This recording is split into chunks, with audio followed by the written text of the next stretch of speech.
Network channel അവതരിപ്പിക്കുന്ന election special പ്രോഗ്രാമായ തദ്ദേശ തിരഞ്ഞെടുപ്പ് വോട്ട് വാഗ്ദാനം വികസനം എന്ന പരിപാടിയിലേക്ക് സ്വാഗതം. ഇന്ന് നമ്മൾ എത്തിയിരിക്കുന്നത് പയ്യന്നൂർ മുനിസിപ്പാലിറ്റിയിലെ കോൺഗ്രസ് നേതാക്കളോട് സംസാരിക്കുവാൻ വേണ്ടിയിട്ടാണ്. നമ്മുടെ കൂടെയുള്ളത് ജയരാജ് സാറാണ്. ഇപ്പോൾ എന്താണ് ഈ ഇലക്ഷൻ എങ്ങനെയാണ് നോക്കിക്കാണുന്നത്? വളരെ ശുഭപ്രതീക്ഷയോടുകൂടിയാണ് ഈ തെരഞ്ഞെടുപ്പിനെ ഞങ്ങൾ കാണുന്നത്. പയ്യന്നൂരിലൊരു ഭരണമാറ്റത്തിനുള്ള സാഹചര്യമുണ്ട്. കഴിഞ്ഞ 30 വർഷക്കാലമായി ഇവിടെ ഭരിക്കുന്ന നഗരസഭയ്ക്കെതിരെ വലിയ തോതിലുള്ള ജനരോഷമാണ്. അത് ഇപ്രാവശ്യം ഐക്യജനാധിപത്യ മുന്നണിക്ക് അനുകൂലമായി മാറും എന്ന് തന്നെയാണ് ഞങ്ങളുടെ വിശ്വാസം. എങ്ങനെയാണ് ഇപ്പം നമ്മൾ ഇത്രയും കാലം നഗരസഭ ഭരിച്ചിരുന്നത് CPM ആയ നേതാക്കളാണ്, CPM-കാരാണ്. അപ്പോൾ എങ്ങനെയാണ് അവരെ ഭരണത്തിന് എങ്ങനെയാണ് വിലയിരുത്തുന്നത്? സമ്പൂർണ്ണ പരാജയമാണ് അവരുടെ ഭരണം. പദ്ധതികൾ പറയും എന്നല്ലാതെ തുടങ്ങിയെടുത്ത് തന്നെ എല്ലാം നിശ്ചലമായി കിടക്കുന്ന ഒരവസ്ഥയാണ് കഴിഞ്ഞ 30 വർഷക്കാലമായിട്ട് ഇവിടെയുള്ളത്. പയ്യന്നൂരിൻ്റെ പുതിയ ബസ് സ്റ്റാൻഡിൻ്റെ കാര്യം തന്നെ എടുക്കാം. ഒരു പദ്ധതിക്ക് വേണ്ടി സ്വകാര്യ വ്യക്തി സ്ഥലം വിട്ടു നൽകി വർഷങ്ങൾ കഴിഞ്ഞിട്ടും ആ ബസ് സ്റ്റാൻഡിൻ്റെ പ്രവർത്തനം 2 പ്രാവശ്യം ഉദ്ഘാടനം ചെയ്തിട്ട് പോലും ഇപ്പോഴും നിശ്ചലമായി കിടക്കുന്നു. പയ്യന്നൂർക്കാരുടെ പ്രതീക്ഷയാണ്.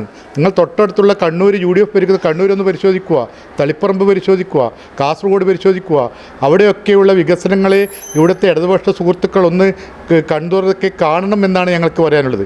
അതുകൊണ്ട് പദ്ധതികൾ ബസ് സ്റ്റാൻഡിൻ്റെ കാര്യമായാലും സ്റ്റേഡിയത്തിൻ്റെ കാര്യമായാലും മുനിസിപ്പൽ ഓഫീസിൻ്റെ കാര്യമായാലും ഇതെല്ലാം നിന്നെടുത്ത് തന്നെ നിൽക്കുന്നൊരവസ്ഥയാണ്, തുടങ്ങിയെടുത്ത് തന്നെ നിൽക്കുന്നൊരവസ്ഥയാണ്. അതുകൊണ്ട് സമ്പൂർണ്ണമായി പരാജയപ്പെട്ട ഒരു ഭരണസമിതിയാണ് ഇവിടെ ഭരിച്ചിരിക്കുന്നത് എന്ന് നമുക്ക് കൃത്യമായി പറയാൻ വേണ്ടി കഴിയും. ഇവിടെ ബ്ലോക്ക് കോൺഗ്രസ് കമ്മിറ്റി പ്രസിഡന്റ് സൂചിപ്പിച്ചതുപോലെ കഴിഞ്ഞ 3 പതിറ്റാണ്ട് കാലമായി ഒരേ മുന്നണിയാണ്, ഇടതുപക്ഷ മുന്നണിയാണ് പയ്യന്നൂർ നഗരസഭയ്ക്ക് നേതൃത്വം കൊടുക്കുന്നത്. അങ്ങനെ ഒരേ ഒരു കക്ഷി തന്നെ കഴിഞ്ഞ 3 പതിറ്റാണ്ട് കാലം അടുപ്പിച്ച് ഇവിടെ ഭരണത്തിന് നേതൃത്വം കൊടുക്കുമ്പോൾ അങ്ങനെയുള്ളൊരു ഭരണത്തിൻ്റെ കീഴിൽ നാടിനകത്ത് വികസനം വരുന്നില്ല എന്നുള്ളത് നാട്ടിലെ നഗരവാസികൾ ഒരു ചർച്ചയാക്കി മാറ്റിയിരിക്കുന്ന ഒരു സാഹചര്യം ഇപ്പോഴുണ്ട്.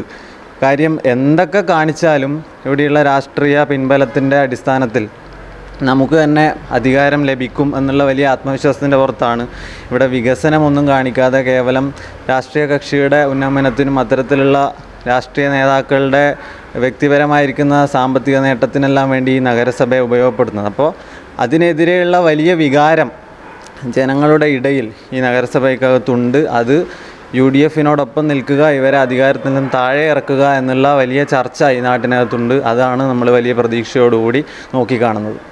അപ്പോൾ UDF ജയിക്കുകയാണെങ്കിൽ എന്താണ് ജനങ്ങളോടുള്ള വാഗ്ദാനങ്ങൾ? UDF ജയിക്കുകയാണെങ്കിൽ വ്യക്തമായ കാഴ്ചപ്പാട് ഞങ്ങൾക്കുണ്ട്. പയ്യന്നൂരിൻ്റെ സമഗ്ര വികസനത്തിന് വേണ്ടി വ്യക്തമായ കാഴ്ചപ്പാട് UDF-നുണ്ട്. ആദ്യം തന്നെ ഞങ്ങൾ വളരെ വ്യക്തമായി പറയട്ടെ, പയ്യന്നൂരിലെ ബസ് സ്റ്റാൻഡ് വളരെ നല്ല നിലയിൽ അത് പയ്യന്നൂരിലെ പൊതുസമൂഹത്തിന് സമർപ്പിക്കുന്ന തരത്തിലേക്കുള്ള ഒരു പ്രവർത്തനമായി മുന്നോട്ട് പോകും. അതുപോലെ തന്നെ ഇവിടുത്തെ സ്റ്റേഡിയം കായിക പ്രേമികളുടെ എക്കാലത്തെയും ആവശ്യമാണ്. ആ സ്റ്റേഡിയം ഞങ്ങൾ സമയബന്ധിതമായി പൂർത്തീകരിക്കും. നഗരസഭയ്ക്ക് ഒരു ഓഫീസ് പണിയും. അങ്ങനെ പയ്യന്നൂരിൽ ഒരു ടൗൺ ഹാളൊക്കെ ഉണ്ടാക്കിക്കൊണ്ട് പയ്യന്നൂരിലെ ഗതാഗത സംവിധാനത്തിലൊക്കെ ഒരു പരിഷ്കാരം ഉണ്ടാക്കിക്കൊണ്ട് മാലിന്യ സംസ്കരണത്തിനടക്കം ഒരു പദ്ധതികൾ തയ്യാറാക്കിക്കൊണ്ട് സമഗ്രമായ പയ്യന്നൂരിൻ്റെ ഒരു വികസനത്തിന് പയ്യന്നൂരിലെ ജനങ്ങൾ ഇപ്രാവശ്യം UDF-നൊന്ന് പരീക്ഷിക്കൂ. UDF-നൊന്ന് പരീക്ഷിച്ച് നോക്കിയാൽ 5 വർഷക്കാലം കൊണ്ട് ഈ പയ്യന്നൂരിൻ്റെ മുഖച്ഛായ നമ്മൾ മാറ്റുന്ന കാര്യം അപ്പോൾ നമുക്ക് വിലയിരുത്താൻ വേണ്ടി പറ്റും. തദ്ദേശ തിരഞ്ഞെടുപ്പ് അടുത്തുകൊണ്ടിരിക്കുമ്പോൾ UDF നേതാക്കൾ മികച്ച ആത്മവിശ്വാസത്തിലാണ്. എന്തായാലും ആത്മവിശ്വാസത്തിൽ മുന്നേറാൻ സാധിക്കട്ടെ എന്ന് ആശംസിക്കുകയാണ്.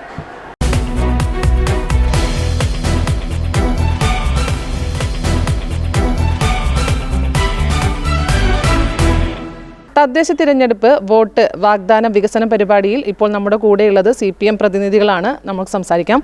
അപ്പോൾ എന്താണ് CPM-ൻ്റെ ഇപ്രാവശ്യത്തെ ഇലക്ഷൻ എങ്ങനെ നോക്കിക്കാണുന്നു?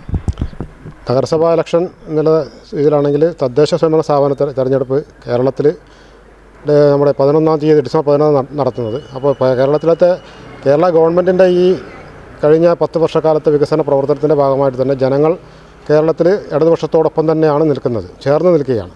അവരുടെ എല്ലാ പ്രവർത്തനങ്ങളിലും വളരെ കൃത്യമായിട്ട് ഗവൺമെൻറ് ഇടപെടുകയും ആ രീതിയിലേക്ക് എല്ലാ ജനങ്ങളെയും ഗവൺമെൻറ്റിനോടൊപ്പം ഇടതുപക്ഷത്തോടൊപ്പം തന്നെ നിർത്തിക്കൊണ്ടുള്ള പ്രവർത്തനങ്ങളാണ് നടന്നു വരുന്നത്. അതിൻ്റെ അടിസ്ഥാനത്തിൽ തന്നെയാണ് കേരളത്തിൽ ഈ രീതിയിലുള്ളൊരു പ്രവർത്തനം നടന്നു വരുന്നത്. ഇപ്പോൾ ഈ തദ്ദേശ സ്വയംഭരണ സ്ഥാപന തെരഞ്ഞെടുപ്പ് ആ രീതിയിലേക്ക് തന്നെയാണ് വരുന്നത്.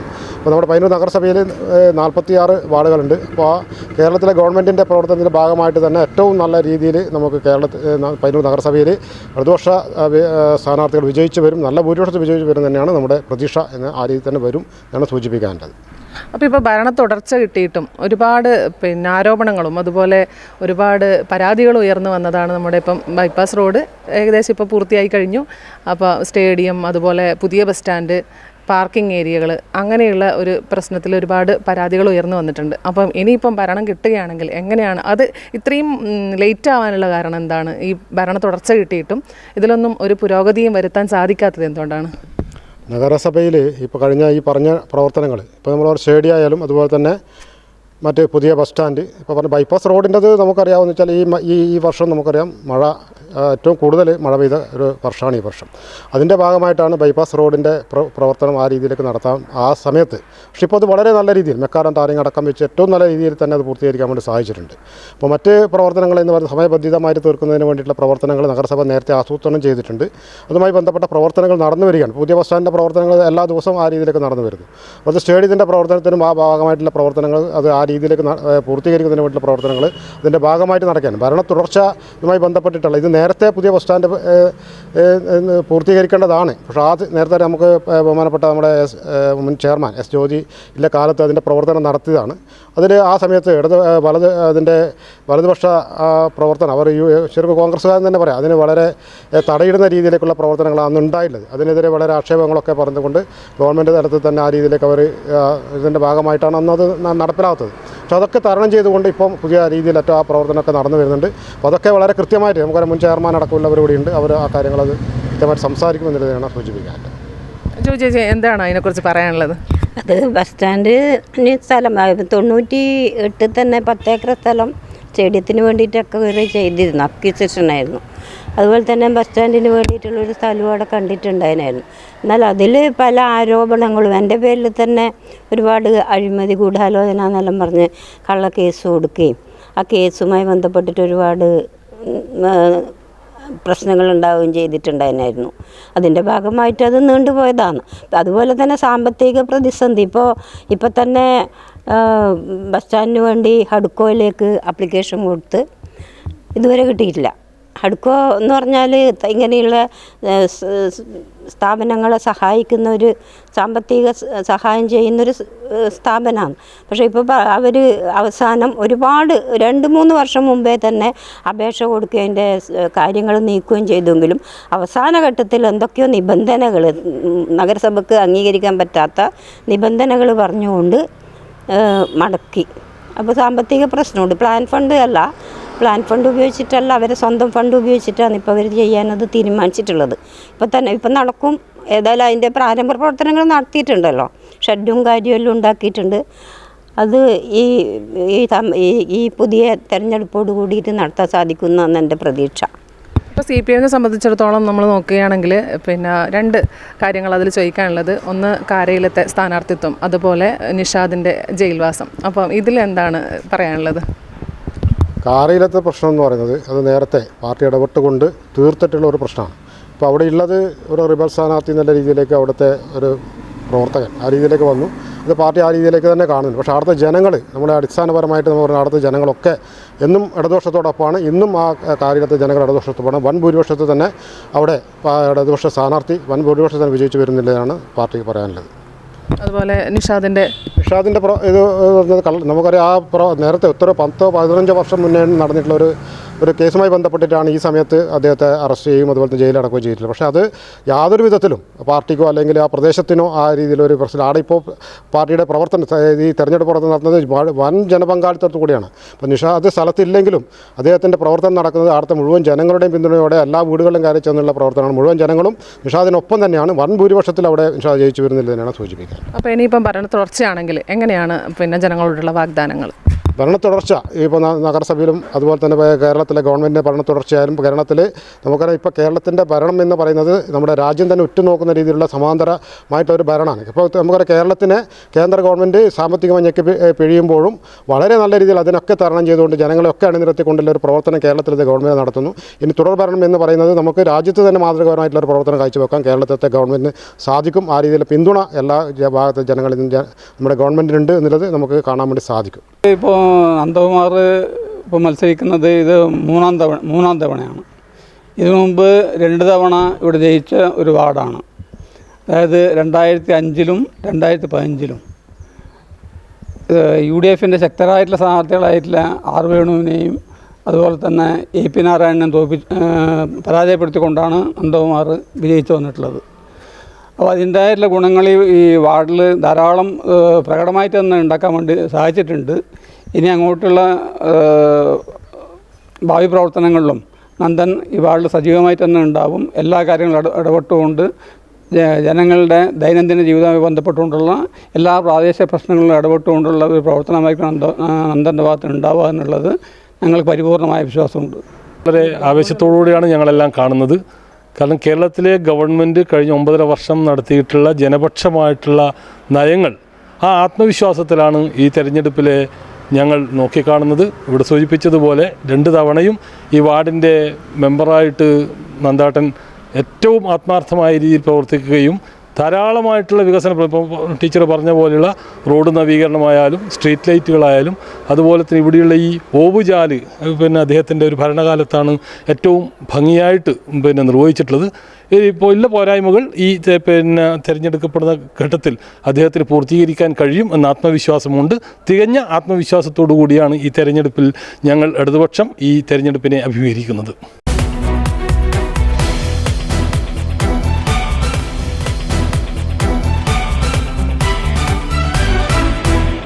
തദ്ദേശ തിരഞ്ഞെടുപ്പ്, വോട്ട്, വാഗ്ദാനം, വികസനം പരിപാടിയിൽ നമ്മുടെ കൂടെ ഇപ്പോൾ ഉള്ളത് BJP വക്താക്കളാണ്. എന്താണ് ഇപ്രാവശ്യത്തെ തിരഞ്ഞെടുപ്പിനെ എങ്ങനെയാണ് BJP നോക്കിക്കാണുന്നത്? പയ്യന്നൂർ നഗരസഭയിൽ കഴിഞ്ഞ തിരഞ്ഞെടുപ്പിനേക്കാൾ വളരെ ശക്തമായ രീതിയിൽ തന്നെയാണ് ഭാരതീയ ജനതാ പാർട്ടി മുന്നോട്ട് നീങ്ങുന്നത്. 27 വാർഡിലാണ് ഭാരതീയ ജനതാ പാർട്ടി സ്ഥാനാർത്ഥിയെ നിർത്തിയിട്ടുള്ളത്. അതിൽ ഒരു 4-5 സ്ഥലത്ത് വിജയസാധ്യതയുള്ള വാർഡായിട്ട് ഞങ്ങൾ ലക്ഷ്യം വെച്ചുകൊണ്ട് മുന്നോട്ട് പോവുകയാണ്. അതിൽ തീർച്ചയായും ഈ തെരഞ്ഞെടുപ്പിൽ മുൻകാലങ്ങളിൽ നിന്ന് വ്യത്യസ്തമായി ഒരു 5 സ്ഥാനാർത്ഥികളെങ്കിലും പയ്യന്നൂർ നഗരസഭയിൽ ഉണ്ടാകുമെന്നാണ് ഭാരതീയ ജനതാ പാർട്ടി പ്രതീക്ഷിക്കുന്നത്. അപ്പോൾ എന്താണ് ജനങ്ങൾ കൊടുക്കുന്ന വാഗ്ദാനം? നിങ്ങളുടെ ആളുകൾ ജയിക്കുകയാണെങ്കിൽ എങ്ങനെയാണ് നിങ്ങളുടെ പ്രവർത്തനം ഉണ്ടാവുക? ലോകാരാധ്യനായ നരേന്ദ്രമോദിയുടെ പദ്ധതികൾ ഈ നാട്ടിൽ എത്തുന്നത് വളരെ കുറവാണ്. ഈ പയ്യന്നൂർ പോലുള്ള സ്ഥലം കമ്മ്യൂണിസ്റ്റ് ഈറ്റിലമെന്ന് പറയുന്ന സ്ഥലത്ത് നമ്മുടെ പ്രധാനമന്ത്രി നൽകിയ സന്ദേശങ്ങൾ വേണ്ടുവോളം എത്തുന്നില്ല. ആ പദ്ധതികളൊക്കെ താഴെത്തട്ടിലുള്ള ജനങ്ങളിലേക്ക് എത്തിക്കാൻ വേണ്ടി ഞങ്ങളൊക്കെ പരിശ്രമിച്ചു കൊണ്ടിരിക്കുകയാണ്.